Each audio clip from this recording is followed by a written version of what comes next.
Trustworthy podcast episode with Christina And and Susan. so if you are new here, we do this every single Tuesday. We call it Trustworthy Tuesdays, and with the exception of one Tuesday a month when we do our Trustworthy Lab, and we invite people from all walks of life and all different levels of their leadership journey to come and talk about trust. And today we have a particular slide that we've been thinking about because um, we talk about trust so much, but there's one slide that we've just been like reflecting on, and we wanted to share it with you today. So, Susan, shall I share it? And do you want to do a quick intro to what the slide's about? Yeah, definitely. Okay, thanks. So we absolutely love this slide, and we love it because we believe that it is what is fundamentally true about building trust. And actually, we say it's expanding your business, but really it's with everybody and everything that we do, whether it's your volunteer work, your business. Just to kind of go through the high level, the stuff we're going to talk about is reputation, your credibility, your partnerships, your collaborations, you know, your your success factors, all those things like fall into how you do those and how you leverage your trusting relationships and how you, I guess, show up in a trusting manner will literally define you for the rest of your life. So, and I know that sounds big and maybe a little corny, but I think it's true because we all know that once these things break and you get into distrust, it's hard to get back out. So, and build trust again with people. So it's just really cool that we're talking about some of these things and unpacking them today. So, Christina, what do you think? Spot on. Yeah. What's really special about trust, and I feel like it's highlighted on this slide, is that it's ongoing. It's not like something that you just develop and then it's there. It takes consistency. It takes behaviors. To Susan's point, it takes showing up, and thankfully, it means that if you've also potentially broken trust, it means you can rebuild trust. Mm-hmm. Um, and without trust, I mean, it's very hard to move around your personal life and your work life because trust is a currency, right? This is social currency or this social contract that you don't talk about, but it's kind of just there, or it's just not, and you can feel it. You can, and I think some of the research you and I have done has shown that the Edelman Trust barometer shows that 63%. So the majority of customers and consumers buy brands that they can depend on and rely on. So when you talk about reputation, like that's where I'd like to start this conversation because I know I've worked really hard through my career in making sure that my reputation really reflects my brand. And how do I do that? And how do I get customers to want to keep buying from me? Or, I thought long and hard about what to talk about with reputation. So first, it's showing up and doing what I say I'm going to do when I say I'm going to do it. It's the people I surround myself with, right? I mean, I want if somebody knows me, Christina, they relate me to you, and I trust you. Like we have a really good thing going. Then I kind of get into this trust bubble, and I have a whole network of men and women that I have built over time that I trust their reputations as well, and I want to be linked to them. So I thought that that was kind of interesting to talk about our networks as it relates to reputation. For example, I am in a network group. We call ourselves P13. There used to be 13 of us, and now I think there are only 9, but we still use P13. And these are women I met over 20 years ago that I trust implicitly. Their reputations are stellar in our industry. They do amazing work. They're amazing humans. And so in order to like kind of beef up my reputation a little bit, I want to be associated with them. I want to sit at the table with them. I want to be a part of who they are versus someone whose reputation isn't really as strong, and people question it. So I don't know. How about you? I mean, how do you determine who you hang with, and what does that have to do with building reputation? I mean, I think part of it for me is trusting your gut and trusting yourself. So I trust myself and the decisions that I make. And even if I make a mistake, I own that mistake, right? That mistake's my baby. But your gut plays a big role in understanding and assessing a situation when it comes to trust. But even then, right, you have the right to verify, you have the right to ask questions and experience as well before you judge. And so reputation for me is incredibly important because it's not about who's got the biggest brand. It's not about who's got the biggest voice. It's about who can show up authentically. And, um, you know, you're right. It depends on who you surround yourself with as well, who you Mhm. choose to keep company with. That makes it incredibly important. I know, as well as you know, Susan, like we have been lifelong entrepreneurs. We've had multiple careers. We've been school teachers. We've been in psychology. We've been in consulting. We've been in the real estate world, and all throughout our journeys in our discussions, we have found ways to move in trust and move in integrity. And when it's not working, we pivot. Exactly. And while you were saying, building relationships and looking at who you hang with and how what that does for your reputation and brand, I it made me think about when you're a kid, and if you're hanging around kids that are more gang members, they get in trouble all the time, they cut school, they don't hand in their homework, et cetera, et cetera. I don't know about you, but my mom was like, why are you hanging with that person? Like they really you start looking at how our parents even frame the whole idea of who you hang is kind of a reflection of who you are. And then, therefore, if you trust somebody and you really think that they represent something that you can align with, then it's worth hanging out with them. Not that you shouldn't discount the others, but I think people pay attention and take notice of who we're all hanging out with. I don't know. That's been my experience. Maybe it's my own childhood, but it's like, why? At least I have to explain or think about why I'm friends with Yeah. somebody. It's not just automatic. I have to, like, kind of imagine what they're doing for me and who they are as a human being and how they show up. Yeah, and I think you mentioned a really good part. Like, sometimes like I think this is why behaviors is so important in building trust because sometimes if you judge a book by its cover, you might not get the whole story.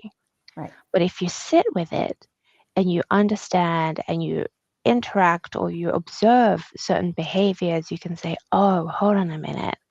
Yeah, I love the way they move, right? I like the Mhm. way they move. I like the way they move through the world and with other people and in partnership with other people." So I do. I really love what you said there. Yeah, and then how am I connecting with again, I think we're all starting to use a little bit of this language, but how do I connect from the heart? And if I really connect from the heart and I connect with caring and inspiration and love, then with people I trust, I think that you can really soar. And I've been really fortunate in my career to have attracted those people to me.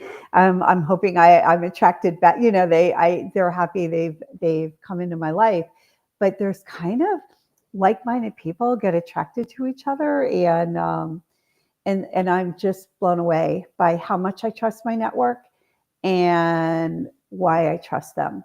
I know they'll always be there for me. They'll always have my back. They'll never let me down. And if they do, they'll be able to. They'll have an excuse. They'll be able to explain it.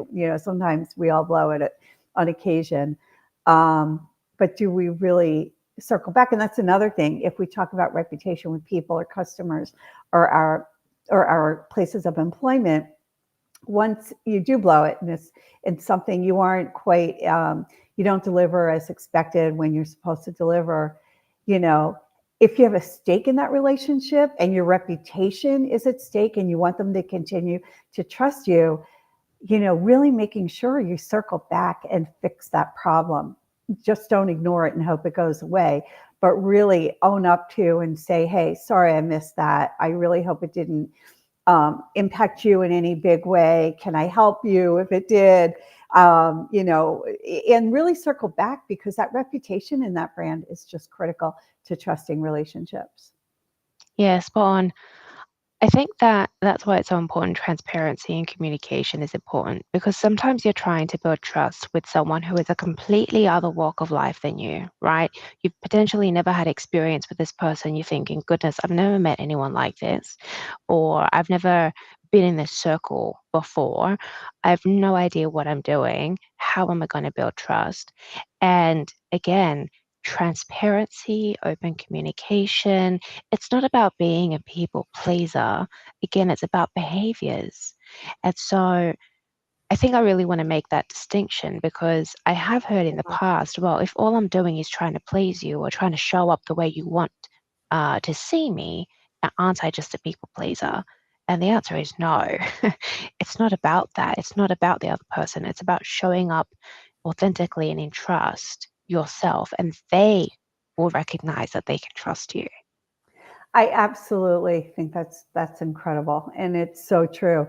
And and part of that, again, we go into in our trustworthy model, how it starts with self-trust. So for us to show up in the way you just described, with authentic and transparent communication and owning and taking responsibility for how the interaction goes, you have to really have self-trust, right? You have to be able to sit back and not blame other people immediately, and not in you have to really stop and say, what role did I play in this? What role, how did I show up that created this? Like, where am I in this story? And how does that affect the other? And if you can kind of step back, breathe, and say, where am I in this? And get the self-confidence that you can really be honest with yourself, then that allows you and gives you the strength to be honest with somebody else. But I think first you have to be honest with yourself, right? You have to not put it on somebody else, but really kind of look at what you did and how you were part of that. Absolutely. There's a one person that I'm inspired by. Her name is Caroline Wanger, and she was the CEO of Essence. I think she's moved on from that role at the moment, I believe. But she talks about being first class in failure recovery. And for me, what that tells me is embrace the failures, fail fast and fail forward. And I mean, what more could you want, right? It's the permission and it's the joy of failure so that you can recover quickly and get closer to success so you can showcase your success. But part of that is acknowledging those failures and having, transparency and communication about those failures. I love that you brought that up. So for our audience, the what was it? Fail forward is Yeah. Christina's thing. And I was talking to one of your clients the other day, and she went on and on about how important fail forward was in how she thinks about her day. And I thought she was bringing it up. I think that's a really strong concept, because it gives you a platform. It makes it acceptable that you're failing, and how do you use that information from failing to work with other people and build and get to where you want to go. And really, what I think the failure does to others is build credibility. It's like, if you're honest with yourself and you're honest with others and you can fix those problems, think about how credible you become. And it's incredibly important as well in leadership, right? It also humanizes you to people who maybe are 1, 2, 3, 50 steps below you, who don't know you and maybe aspire to be like you. Like, they're looking at you. And so I'm so happy that she mentioned it. It's been a while. I think I know who you're talking about. But that's also the value of investing in yourself, whether it's I want to invest in myself and learn how to build trust in relationships, or I want to invest in my leadership skills and seek coaching for leadership development skills. Failing forward is part of that.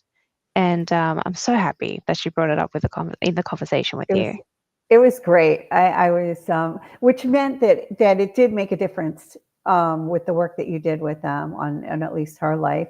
I think that when I had an experience once where we started out as a team. When you look at leveraging strategies, and one strategy this team member used, and I loved it, was when we started the project and we started to work together as a team. He wanted to take time to do the rules of engagement, to really talk about with the group, how are we going to work together, so that again, the collaboration, the partnership with each other, the your reputation. And we talked about like delivering as promised. We talked about open communication. We talked about how we didn't want things to like happen and we didn't bring them up because we thought it would go away, like what a lot of people do. We wanted to make sure that things were dealt with immediately before they became a problem, because when you don't deal with something right away, it can become a problem. And so we laid out all the different things that could go right or wrong, and then we agreed to, as a group, what we would do when the wrong color, like that's a big, but when the stuff happens that wasn't necessarily for the good of the whole, and how were we going to deal with it. And I think what I loved about that, when you look on this slide of strategies for partners and collaboration, is that when you lay it all out, when he laid it all out, we had a framework for moving forward. We knew that if somebody said they were going to meet us at 10 o'clock and showed up at 10:10, that we knew how to deal with that. We knew how to talk about that. We knew how to, because we defined it right when we first met, and all the expectations were on the table and they were all the same, so that we were aligned. So I think that is when I look at the failing forward. To me, that's all part of it, right? It's like, how do you get your group to move forward together and not walk away angry, not walk away disappointed or frustrated, and therefore you really don't move forward, but you take that failure and you make it work for the group. Definitely. Wow. That was a lot. Taking failure and making it work for the group. It was a lot, but it was good. It was juicy. I like it. Okay, so I think one thing that I can't ignore is so neither of us are Generation Z. Let's just call that out. We've got no one on the call at the moment that's Generation Z.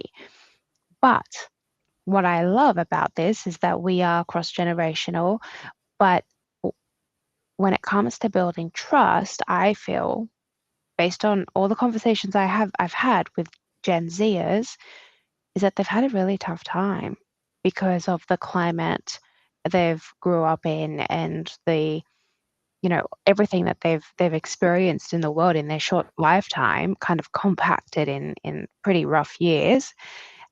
Also, not being able to go out into the workforce because of those few years of the pandemic, and I've heard that they've struggled every now and then to build trust or to understand how to operate and move in the workplace. Have you heard the same thing? I have. Wait, give me the age range of Gen Z again. What is that age range? I just know they're younger than me. Let me have a look. Gen Z. Because I might have two people that want to join us in this conversation. I think we need to get a Gen Z person we need to ask somebody to join us so that we could get their perspectives on trust. I have not had the same experience with you either way. Like, I don't know, because I just don't interact as much with the Gen Z group. So did you figure out the age Yeah, range? Gen Z refers to the generation born from 1997 to 2012. Okay, so how old would they be now? 97. Okay, we're like taking our live stream literally. 29 to, wait, no, I'm lying to you. 13 to 28. So it would be interesting to literally do a live stream with this slide and ask them what they think the trust strategies would be, and if they agreed with these, or if there are others, right? Because I do know that by the time you're like 40, you've already figured out what your trust strategies are going to be if you took time to think about it. And you're already moving up the career ladder. Like these Gen Z kids are literally just starting out. And I'd love to have that conversation because I know how I think of it. I have no idea how they think of it. I love that. Okay, so let's do this to guarantee we to get some Gen Z friends. So every year I speak at Pratt Institute. How about I ask one of the classrooms to join us? I'd love that. Yeah, That'd be really okay, interesting. Yeah. And perfect. and I would use the same slide and say, okay, this is what we think they are. What works for you when you're starting out or when you're in school, or and how do they build trust with their colleagues, their bosses, their team members, their friends? All right, I can't wait. Everyone, make sure you tune in. But you know what else I want to kind of let everyone know, because you might be new to this conversation. You don't have to only take it from us. We have interviewed some incredible leaders, and we've got a YouTube channel that is just beautifully organized into different topics. And I've got it. I could probably share my screen. What do you think, Susan? Do it. Let's show them. All right, so let me get this screen up. Share something new. All right, can everyone see my screen? Yep. All right. So this is the landing page of the Trustworthy podcast. Now, when you first land, it's going to look something like this. And if you're joining on our live today, you'll see the live is pinned to the very top. Um, we have an incredible list of different topics, right? You can listen to executive leaders on their ideas of trust. We've got shorts that are 30 seconds to a minute long with little tidbits and like little nuggets of gold. And then we've got really long form videos as well. If you want to listen to their careers and how they got to where they got to and what strategies they used, you can listen to the long form. But then as you scroll down, this kind of reflects Susan and I's trustworthy model. It starts with me, so self trust and confidence. So we've created shorts based on our interviews with various different leaders where they're talking about self confidence. What are the strategies that they use personally? Then it goes to we. So interpersonal trust and connection between yourself and one other person. What are some of the agreements that you need to establish with one person when you're building trust? How do you communicate about how you show up in trust from a behavioral standpoint too? The next one is the team. So colleague trust collaboration. So once you kind of graduate from me and we, how do you then shift to a group dynamic where you need to build trust within a group? And again, incredible shorts here from different leaders as well as Susan and I as well. And then the last layer is more of that organizational layer. So that organizational trust, cultural competence, which of course does thread throughout the model, but this is where we really kind of spotlight it. And I mean, again, the leaders we've interviewed so far, and we've got more leaders coming up that we're going to interview in the coming months, have shared so much knowledge. So if you don't want to take it our word for it, you don't have to. Listen to some of these other leaders who are phenomenal. Yeah, and I think in this world where trust, it almost feels to me like trust is our most easily expendable commodity. We throw trust out the door, and in order to meet some short-term goals, and that's not good for us, for our business, for our relationships. And so how do we start intentionally paying attention to trust and making sure it's part of how we think and it drives our behaviors, I think would be really important. That's it. Thank you.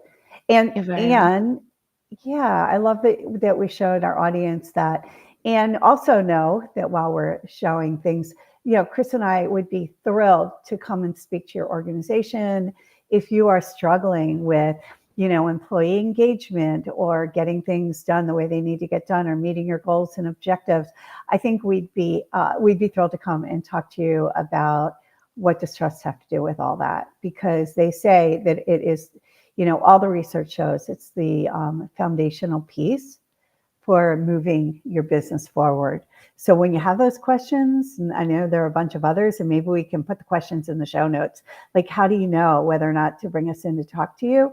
Maybe we can give you like 10 questions or 5 questions or something that says if you're having issues with any of these areas, trust might be the thing that's going on. That's the problem.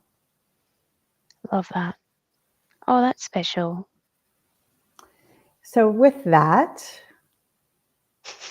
anything else you want to add?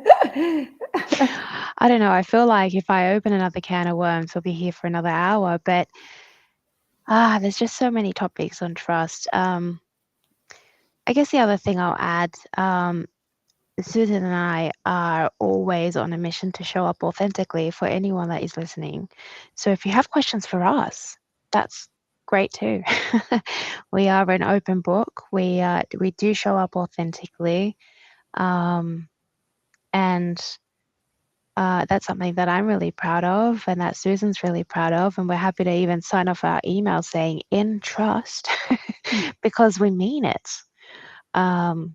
And so, we're not perfect, we're human, and there's always going to be moments where maybe we stumble, but that's just part of the learning process. Right, exactly. And I think you end up with a richer relationship than if when you kind of work those things out than you had before. I think you get the relationships become stronger. So Definitely. meanwhile, my mom, and what I really thought about talking about today, and then we went off into this different direction, and I do want to do one on this, is what we already have so much inherent trust in everything we do day to day.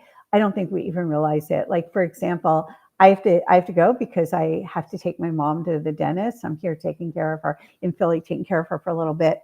And she trusts that I'm going to get there on time. And she trusts that she's going to get to the dentist on time. And the dentist trusts that she's going to be there so they can keep to their schedule.